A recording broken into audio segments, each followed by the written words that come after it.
Hey, Stranger Oddities, and we're back here, back on the show.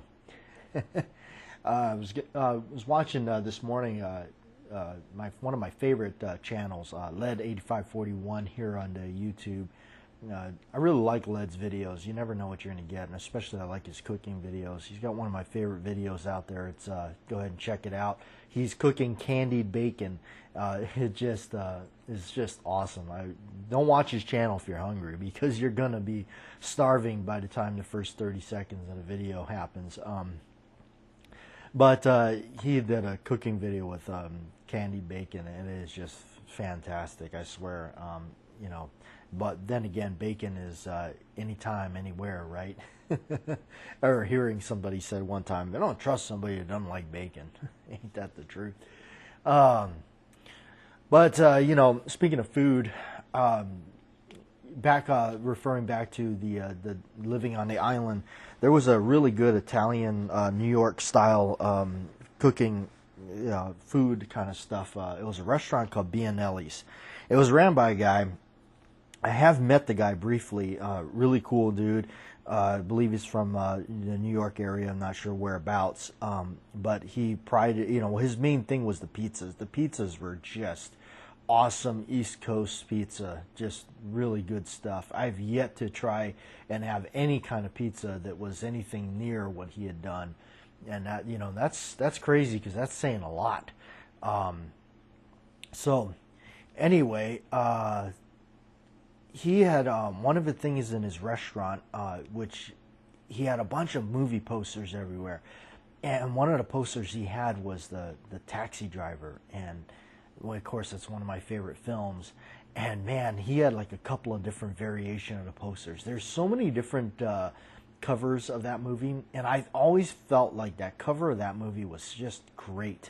VHS, the VHS cover was something else, because this was before DVD and anything like that existed. I was looking for it on VHS, because that was what the platform was.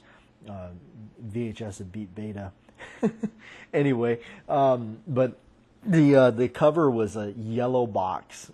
It was by Columbia Star Pictures or something, and the cover was yellow and had the red border around it, and it had the Travis Bickle holding his gun there, which looked like I think like a 1911, which is funny because he doesn't have one in there.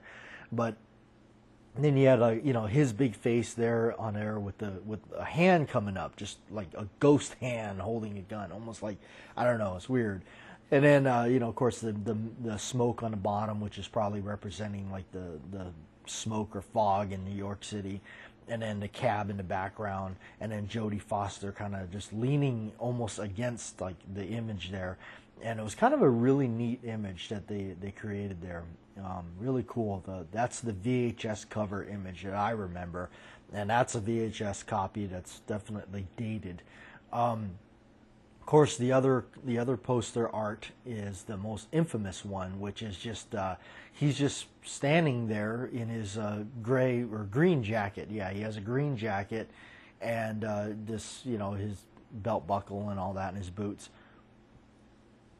And he's standing there, and he's got the cab in the background and all that. So that's the most infamous poster. And then, of course, there's another one where he's got his jacket fully zipped up, hands in his jacket pockets, and he's walking with his head down, and the background of the streets of New York. So a lot of different interesting covers. There was a more of a newer cover where I think it's just him sitting in the cab and Jodie Foster's kind of on the side.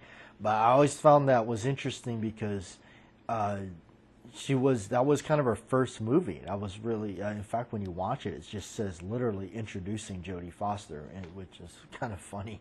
So, but no, he had these posters in his restaurant, and it kind of reminds me of a lot of that. And for me, that's what it is. It's like all this nostalgia of these old cover arts that I really like, and I've mentioned this so many times, but it's just like, the cover of Phantasm, that red background with the ball and the young boy, you know, kind of almost looks like he's being sucked down into the flying sphere.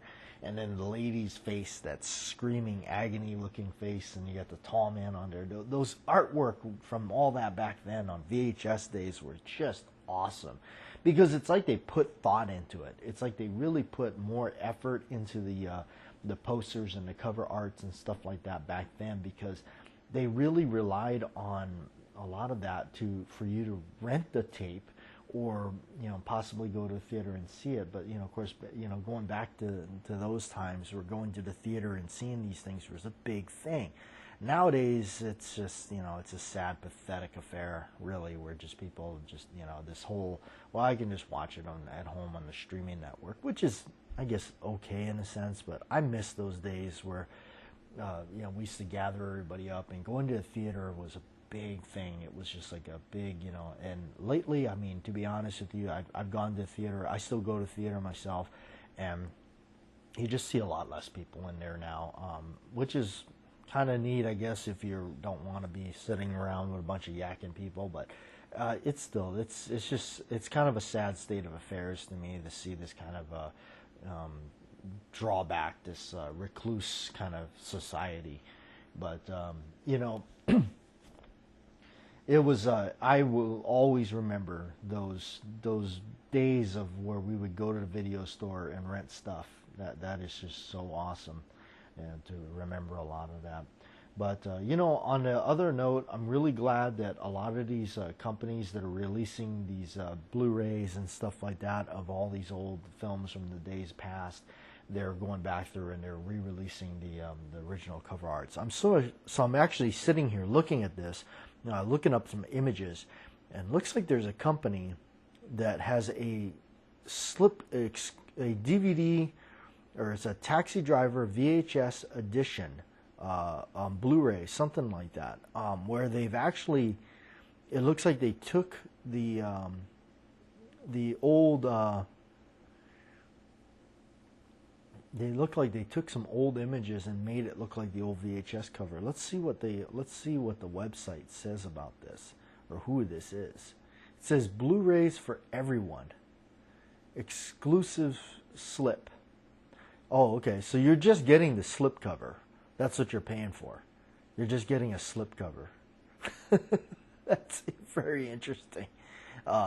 So the slip cover looks like the old school, like, you know, cover, or the old school poster, and it's got the tape on the side that's really cruddy, and it says "Be kind, please rewind," and all that. That's interesting. So that's what you're getting here. You're just getting literally just the slip cover, which is weird. I don't like. They just sell slip covers. I never thought that that was going to be a thing. I don't know what the whole deal is about that. I did notice that with the Blu-ray or DVD or whatever. People are so crazy about the slip covers. I'm crazy about VHS tapes. Sometimes I'll buy them just because it just brings back nostalgia and memories. I still got a VCR. Video cassette recorder, for those of you that don't know what that stands for. What did I buy on VHS recently? And they were only like $0.25 a piece, or maybe even less. I don't know. Sometimes you can find them for dirt cheap. I bought Injustice for All with Al Pacino, and then I bought another one I bought recently was Dirty Harry on VHS, the original one. And the reason I bought it too was you could tell it was an older copy of it, because the little cover that covers the tape itself, the little thing that flips up on the tape, that was actually that was a tannish color. That was like a tan, like a off, like brown color. And those were by some of the companies did that. And I even have a copy of the Texas Chainsaw Massacre that's that old. It has one of those images. And by the way, as a horror guy, the original cover art for the Texas Chainsaw Massacre on VHS, with the basically it's like a drawing. It's like a watercolor painting or drawing of it, and he's running with the saw, and he just looks crazy, and his face is all like, looks like, you know, made out of silly putty or something because of the way the artwork is.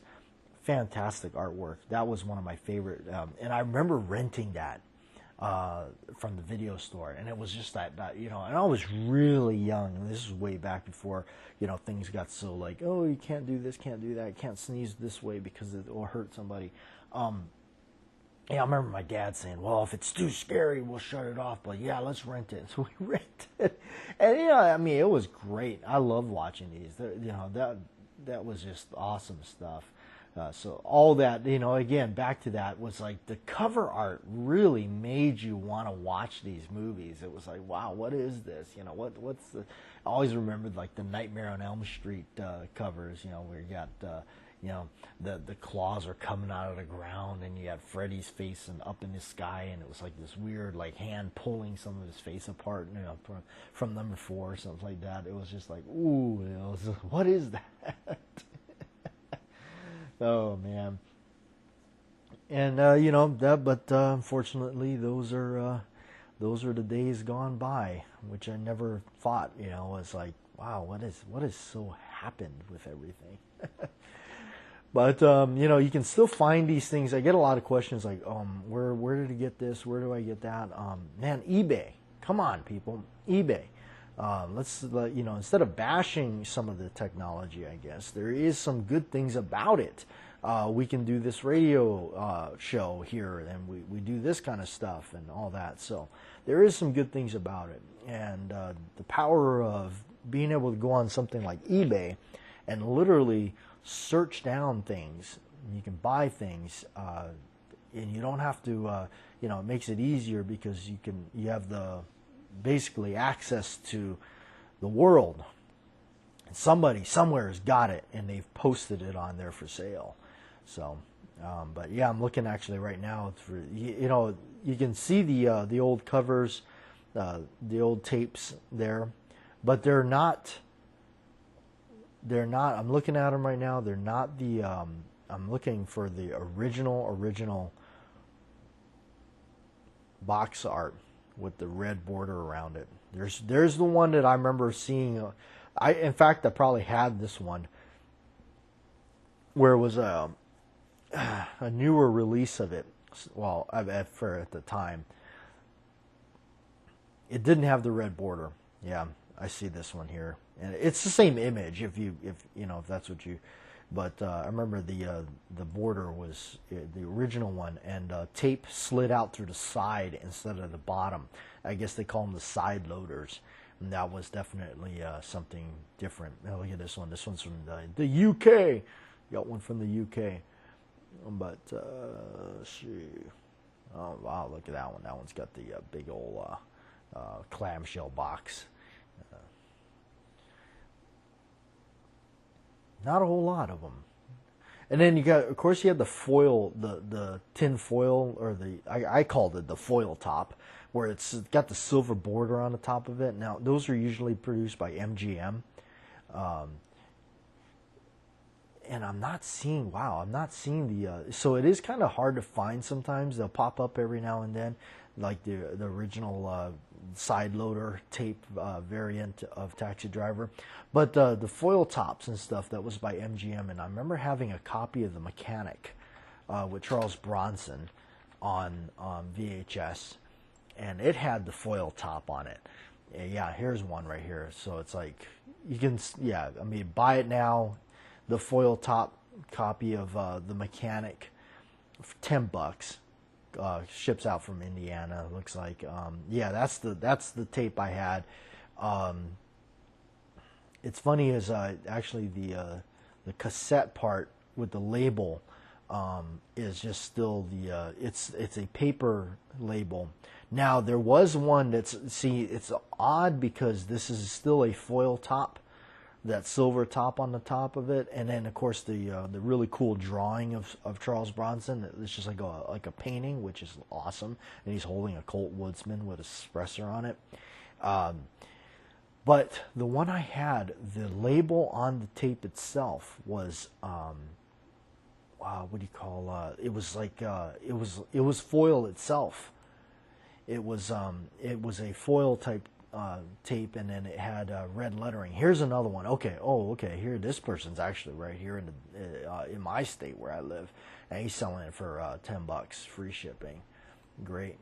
Look at that. Yep, that's the one with the foil label and everything. It's got some markings on it and everything, but you know, just for nostalgia, it'd be cool to kind of pick one of those up just for the hell of it. Yeah, really cool. Still got the old, you know, and you know, the cruddiness of the box sometimes is part of the nostalgia of having it. You know, it makes a lot of this stuff really does make me just want to fire up the old the VCR and just kind of watch these things. Another one that I was trying to find a lot back in those days was Red Sun with Charles Bronson. Red Sun it was one of those European films that he did, I believe, and that's what's weird is Charles Bronson did a lot of strange Europe movies. He, you know, of course, everybody knows like the Death Wish, the you know, all those cop movies he was doing, 10 to Midnight, Congetti, Murphy's Law. But then he did a lot of these other ones that were just strange, like Love and Bullets or something. And there's one called Cabo Blanco or something, which is supposed to be kind of like a Casablanca kind of thing. There's a lot of them that he did. He did one called The Border, which I kind of briefly watched. But Red Sun was another one of those, and it's a Western, and it's got Toshiro Mifune in it. Great, great movie. Fantastic. I remember looking for it on VHS, and man, it was hard to find. My dad and I, we actually went to a place in Colorado, Boulder, Colorado, and it was called the Video Station. I don't even know if it still exists. It'd be sad if it closed down, but this place was just, it was 2 stories of video. It was a rental place. 2 stories of videos. And went in there and, you know, it was like, hey, we got one that we don't, you know, we would like to know if you have, you know, bet you don't have it kind of thing.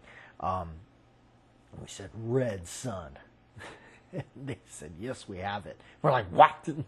And so they had so many movies that these boxes were folded flat, and then they put them in like a little plastic sleeve, and then they stuck them in. You kind of had to wave through it like a book.